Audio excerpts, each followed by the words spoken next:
Vamos lá, gente, retomando. Só um minutinho. Vamos lá.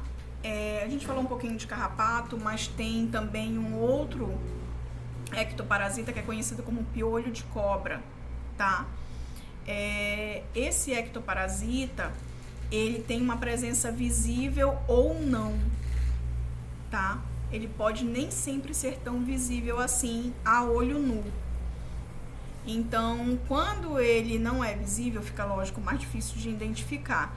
Mas ele pode ocasionar prostração nos animais, agitação, que é os mesmos sinais que os carrapatos, né? Que o animal fica extremamente incomodado com a presença, principalmente se a quantidade for grande.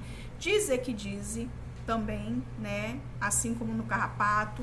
O animal pode ficar na água, a presença de parasitas na água você começa a observar, né? Presença no terrário, se o animal estiver num terrário.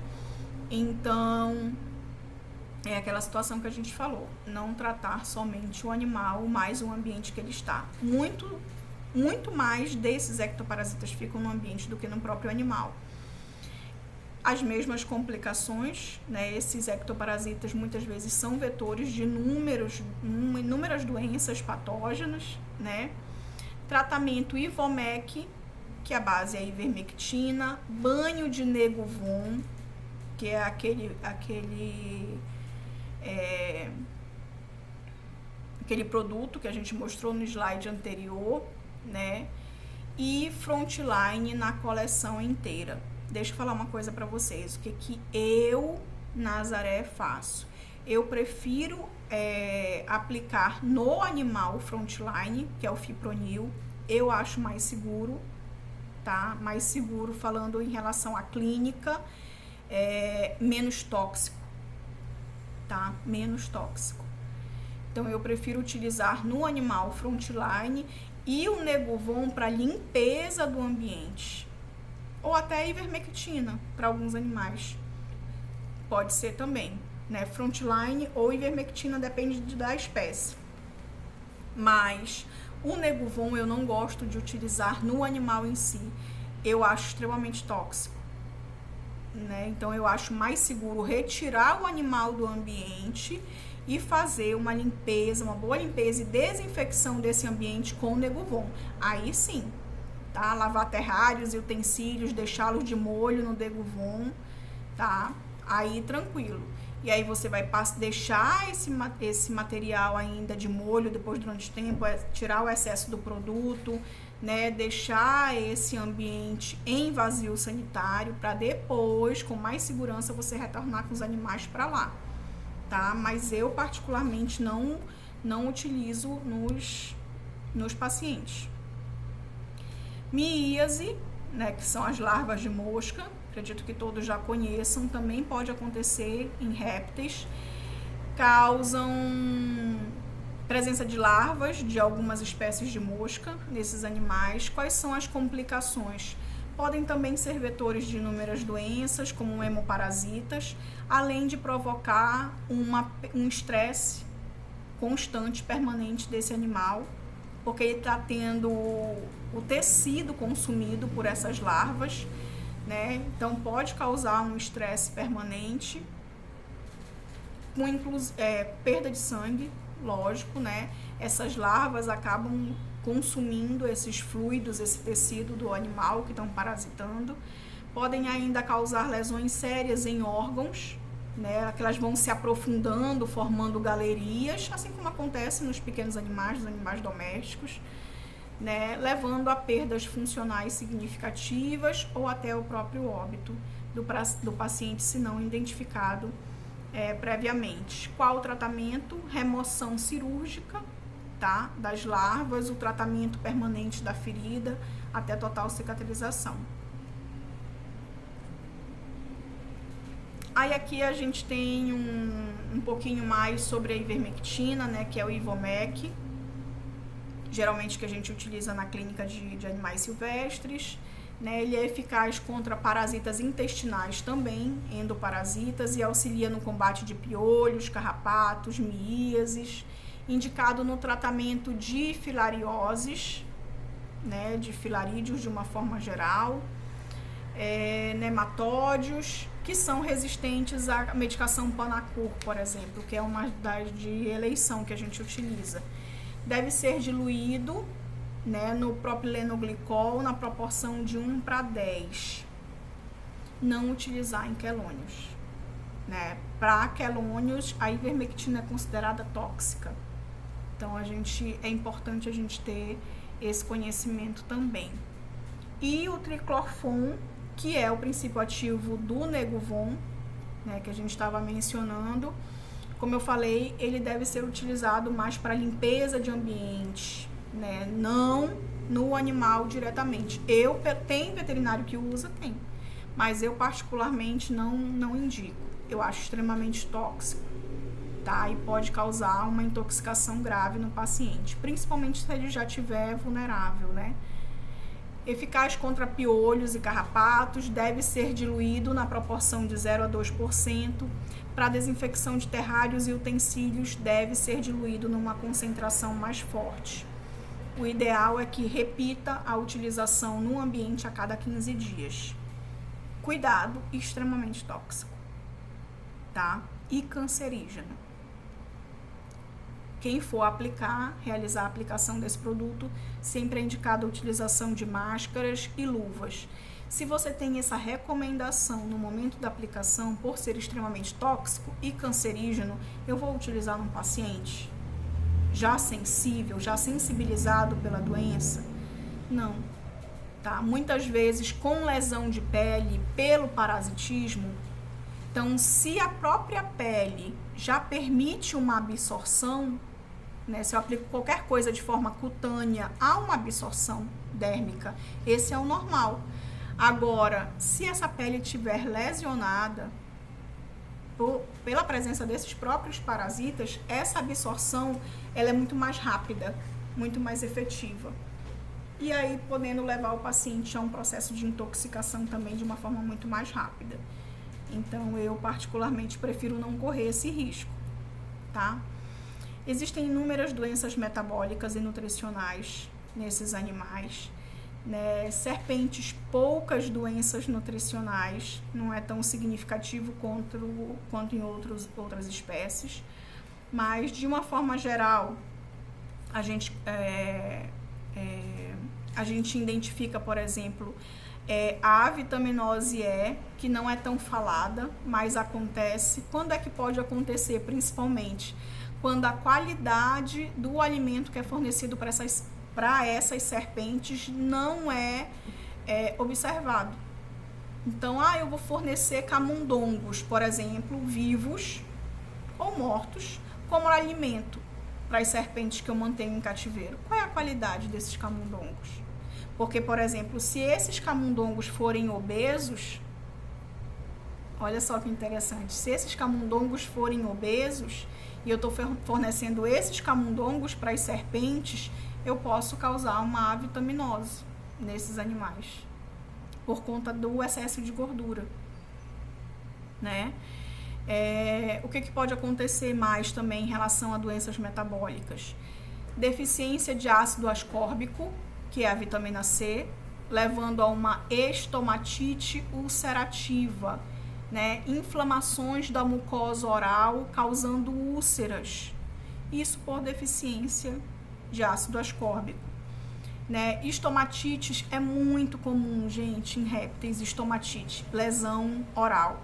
Então, assim, não tem como você examinar esses animais, esses répteis, sem promover uma correta avaliação da mucosa oral. Isso é importantíssimo, porque é muito comum de acontecer estomatite nessa região. Então, a partir de agora, viu um réptil, uma iguana, uma serpente, vai avaliar esse animal, sempre olha a mucosa oral, porque o índice de estomatite é muito grande, tá? E ela pode ser traumática, né, por lesão mesmo, por trauma, ou pode ser secundária por um outro problema, como metabólico, como infeccioso, tá? Levando o paciente primeiro a uma anorexia. Aí você vê um animal, começa a perceber um animal com anorexia, aí você pensa milhões de coisas. Anorexia, meu Deus. Por si só, já é um sinal clínico inespecífico. Mas a anorexia, a falta de apetite desse animal pode estar relacionada simplesmente ao fato dele não conseguir se alimentar porque está machucado. É a mesma coisa de você estar com a boca só afta, por exemplo, e aí se você não pudesse falar, mas alguém identifica que você não está conseguindo se alimentar, aí a pessoa vai pensar mil coisas. Ai, por que o fulano não está conseguindo comer? Nossa, será que ele está com alguma doença? Pegou uma virose, pegou isso, não está conseguindo mastigar, nega comida? Por que isso está acontecendo? Às vezes, simplesmente, é porque tem lesão na boca. A área que você utiliza para mastigação está machucada. Aí você não vai conseguir se alimentar. Né? Então, às vezes, a gente tem a mania de pensar em situações mais mirabolantes, lá na frente, né? Situações mais complexas, quando o problema ele é muito mais básico. Então, por isso que a clínica, que o exame clínico, né, ele é sublime, unânime, importantíssimo. A gente não pode deixar para lá, não pode negligenciar, porque ele nos direciona muito, né? Só o exame clínico correto, ele te direciona muito, né, a chegar num diagnóstico preciso, correto, para o tratamento adequado desse paciente.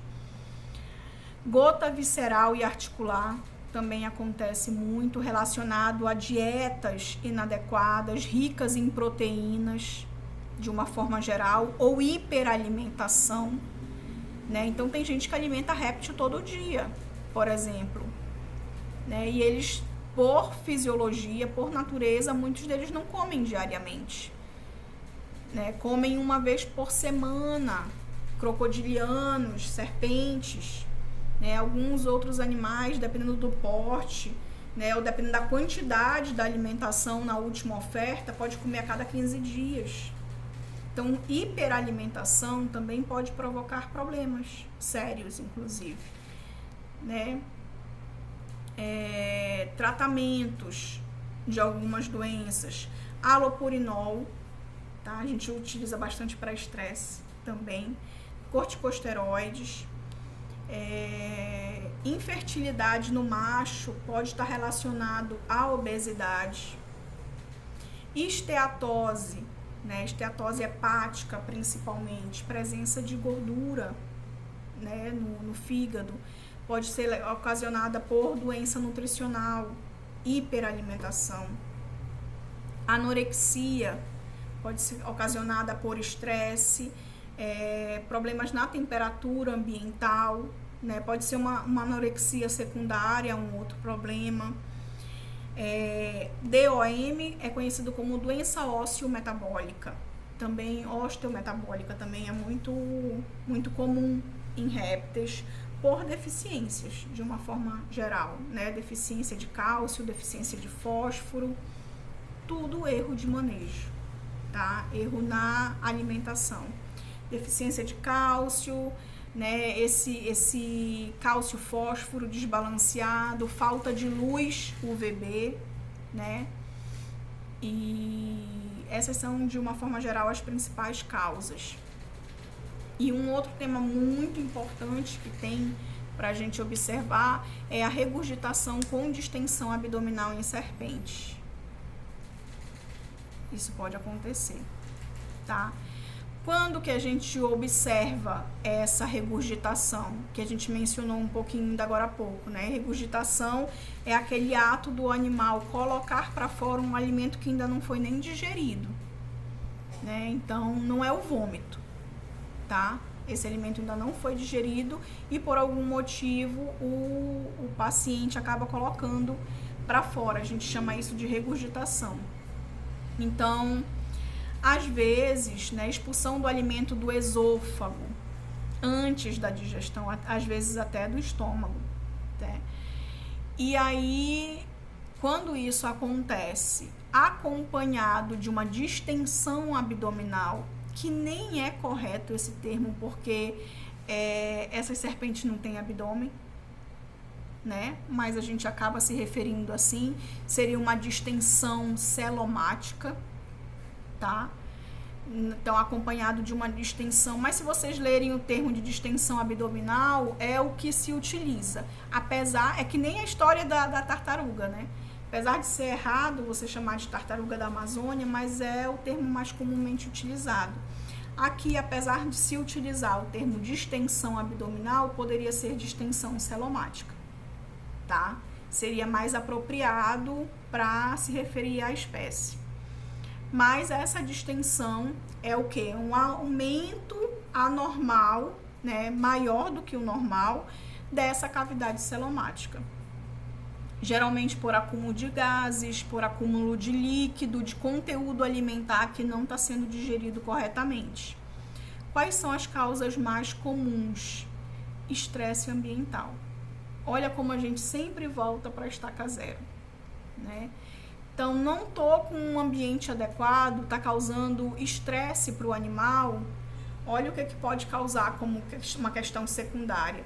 Então, o estresse ambiental é uma das causas, temperatura inadequada, manuseio excessivo, né? Então, eu estou manipulando esse animal constantemente, mesmo que seja para tratamento médico, né? Não é uma justificativa. Mesmo que seja para tratamento médico, né, essa manipulação constante pode levar a um estresse do animal e ele pode começar a ter esse problema de estar regurgitando o alimento por estresse excessivo com distensão dessa região celomática. Ruído ou iluminação intensa também pode propiciar, né? Alimentação inadequada. Que tipo de alimentação? Presas grandes demais, alimentos deteriorados, né, sem nenhuma qualidade, entrando em putrefação. Infelizmente isso acontece. Mal armazenados, né, descongelados incorretamente. Então, tudo isso são causas de regurgitação em serpentes. Mas podem também ser ocasionadas por infecções, sejam elas bacterianas, virais, fúngicas, que podem atingir o trato gastrointestinal. Parasitas gastrointestinais podem causar doenças sistêmicas como septicemia, né? Obstruções, de uma forma geral, por corpo estranho, por impactações, né? Massas, que seriam neoplasias, né, ou tumores. Vamos utilizar o termo tumores, porque pode ser benigno ou não, tá? Então, todas essas obstruções ocasionadas por essas situações também podem levar a uma situação de regurgitação com distensão celomática. Volto a dizer, se vocês verem por aí distensão abdominal, não é que esteja errado, é que a gente pode aplicar esse termo de uma forma mais correta, tá? Mas não é que esteja errado, acaba se utilizando bastante. Sinais clínicos: regurgitação logo após a alimentação, né? O animal se alimentou e depois, logo em seguida, coloca para fora. Inchaço visível na região do abdômen, na região celomática. Tá?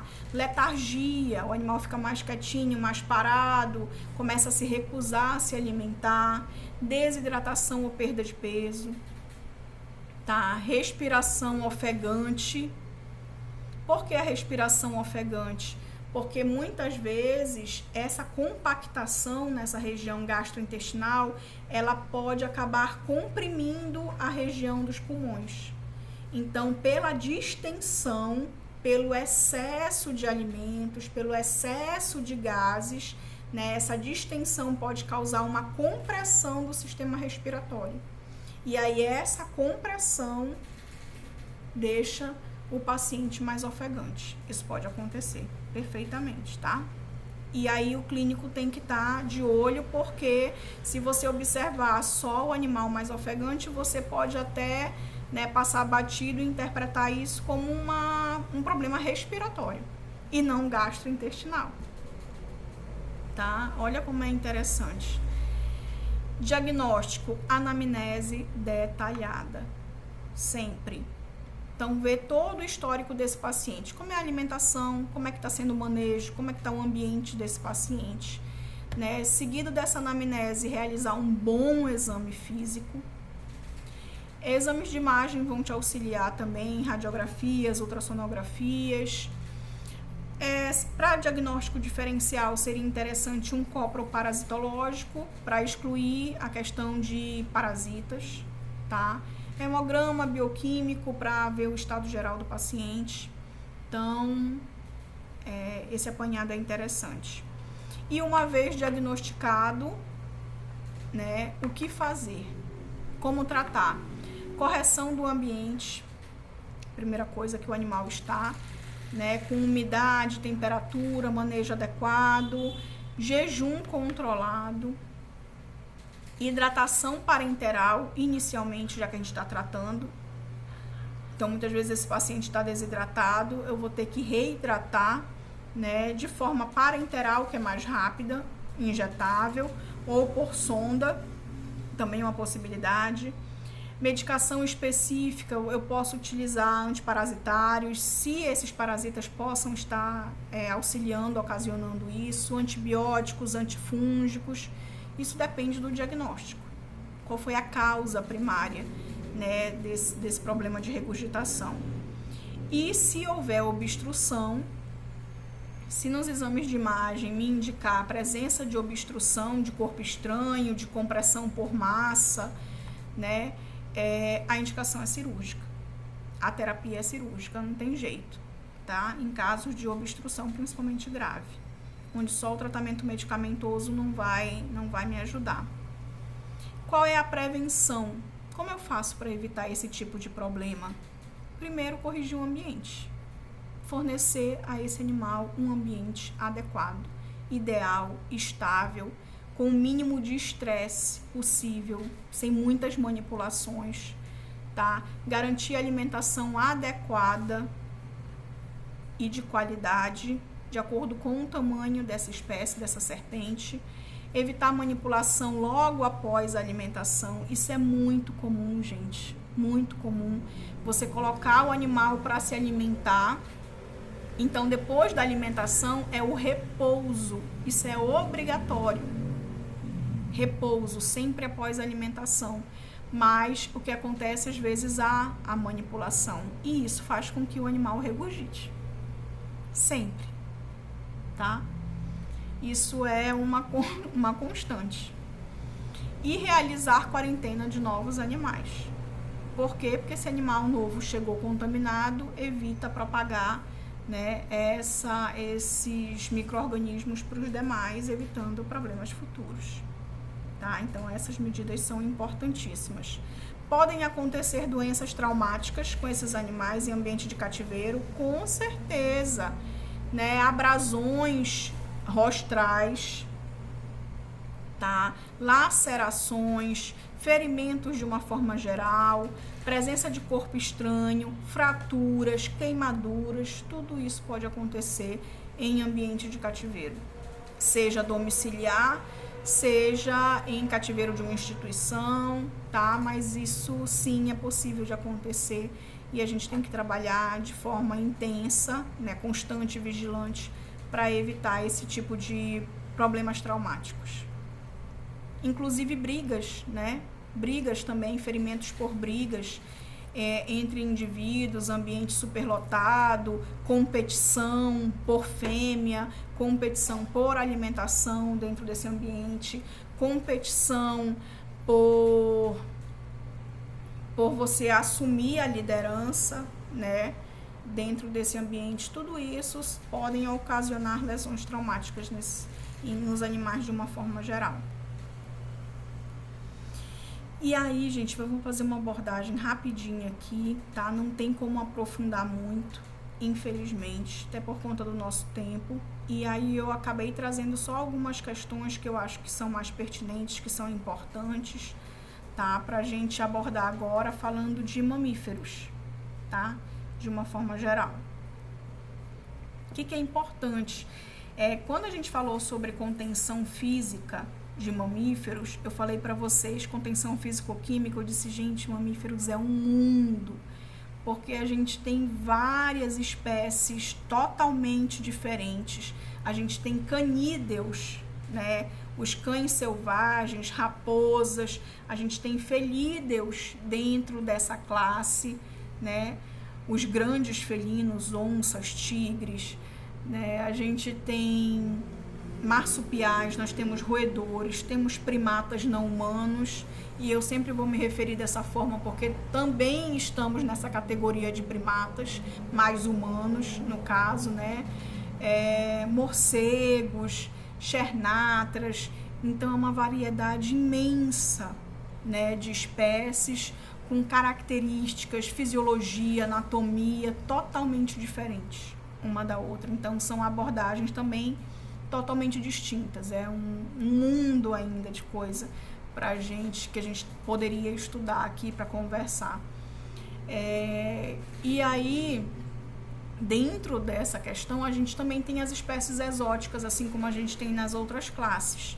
E aí, só lembrando que essas espécies exóticas são aquelas espécies pra gente que vieram de fora, que não são oriundas do nosso território brasileiro, né? E aí, pra gente aqui é muito comum, porque é muito fácil você encontrar hoje em dia pessoas que mantêm em ambiente de cativeiro domiciliar furões, chinchilas, coelhos, gerbis, porquinhos da Índia, que são mamíferos, de repente em outros países considerados silvestres, mas aqui pra gente, como não estão presentes, não são oriundos da mata brasileira, pra gente são animais exóticos, mas que estão presentes constantemente, né, e cada vez mais nas casas brasileiras.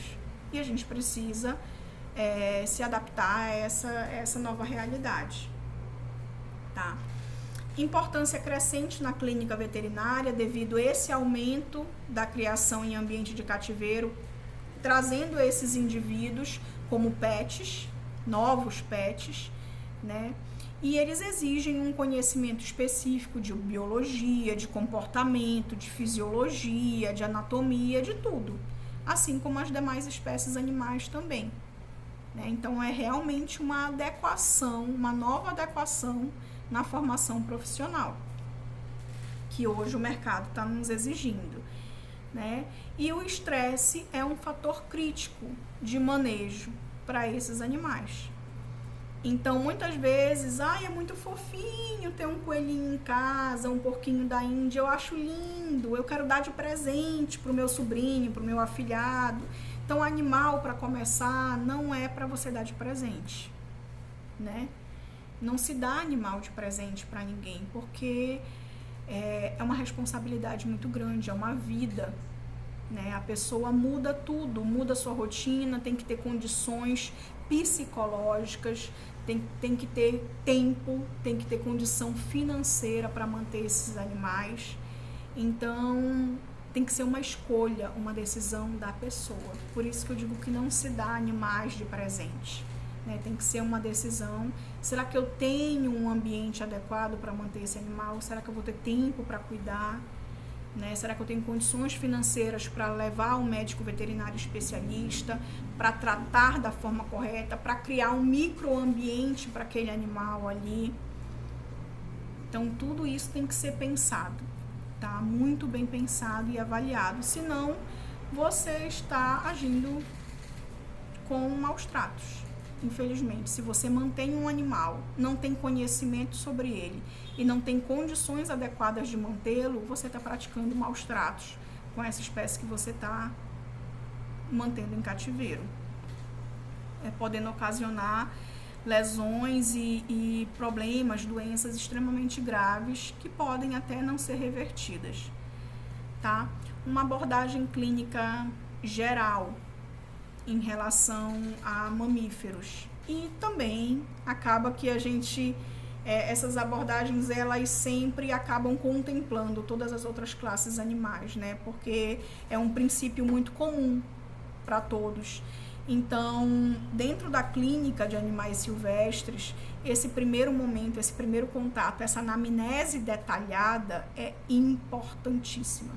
Vai te ajudar demais em todo o procedimento daí para frente, né? Então, você fazer esse momento inicial bem feito, uma boa anamnese, um bom exame clínico, já é 50%, né, do teu acerto daí para frente. Então, uma anamnese detalhada, onde você busca saber a origem do animal, tipo de dieta, qual era o manejo que ele estava submetido, histórico de saúde, marcação, tudo que você puder extrair de informação em relação a esse animal é extremamente importante. Nem sempre a gente consegue fazer, né? A gente chegou a mencionar isso em sala, dessas problemáticas que a gente tem. Às vezes esses animais vêm de doação, né, de entrega voluntária. Esses animais foram resgatados em um local e levados para tratamento em outro completamente diferente. Vai mudando a pessoa. Ah, porque foi o fulano que achou que ele entregou para o ciclano, que foi deixar no órgão ambiental. Chegou lá, não tinha ninguém para receber, mas ele deixou com o ciclano. E esse ciclano que vai levar para um CETAS, para uma clínica. E quando chega lá, se perdeu as informações. Então, já não sabe mais de onde foi que veio o animal, quem foi que entregou. E aí, isso acontece comumente. Mas se você tem a possibilidade de extrair o máximo de informações possíveis, o faça. É importante, tá? Exame físico adaptado, avaliação comportamental desse animal, avaliação das mucosas de uma forma geral, né? Auscultação, quando for possível, palpação, tá? Uma inspeção completa do paciente. Manejo com o mínimo de estresse, contenção adequada e o mais breve possível. Se for necessário fazer uma contenção química, faça para minimizar o estresse, né? Se precisar associar com a contenção física, não tem problema.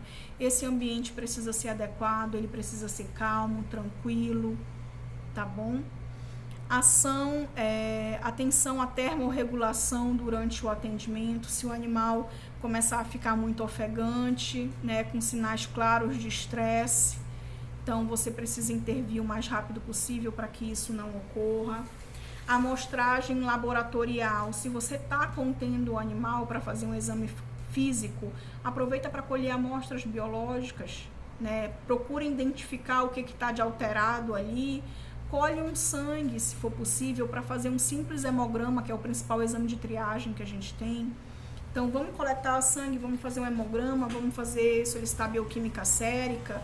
Eu identifiquei que há alguma lesão no paciente, tem como eu fazer um SWAB para coletar material, né? Então, percebi que tem uma distensão abdominal, tem a possibilidade de eu fazer um exame de ultrassom ali naquele momento, no momento da contenção. Esse animal que chegou para mim, no momento do exame clínico eu percebi que ele está fraturado. Tem área de fratura. Vamos fazer um raio-x, né? Então, esse momento é o momento adequado para você fazer realmente uma investigação. Não deixe passar. Aproveite esse momento da contenção para você, ao máximo, né, se munir de informações para você conseguir fechar um diagnóstico e entrar com um tratamento adequado, se for o caso, para esse animal, tá? E não esquecendo, se hoje, com a evolução que a medicina está, até hoje a gente não conseguiu identificar todas as possíveis doenças que os animais domésticos podem albergar, você imagina os silvestres. Então, muitas vezes, esses animais têm fungos, têm bactérias, têm vírus que a gente desconhece completamente. E muitos que a gente conhece. Então, não tem como desconsiderar a possibilidade de zoonoses. Então, nunca eu vou manipular um animal sem a proteção adequada, sem a presença de máscaras, sem a presença de luvas, tá? Sempre com a proteção minha e da equipe que está comigo. Vacinas, nesse caso, proteção da equipe é extremamente importante, utilização correta de EPIs, tá? A gente não pode, né, como agentes de saúde, como profissionais da área de saúde, negligenciar essa questão pública, tá? De riscos de zoonoses. Isso é importantíssimo. Gente, a gente tá quase concluindo, tá? Mas pelo tempo eu vou dar uma paradinha aqui pra gente conseguir mandar esse material pra vocês e não ter problema no envio por algum motivo, tá bom?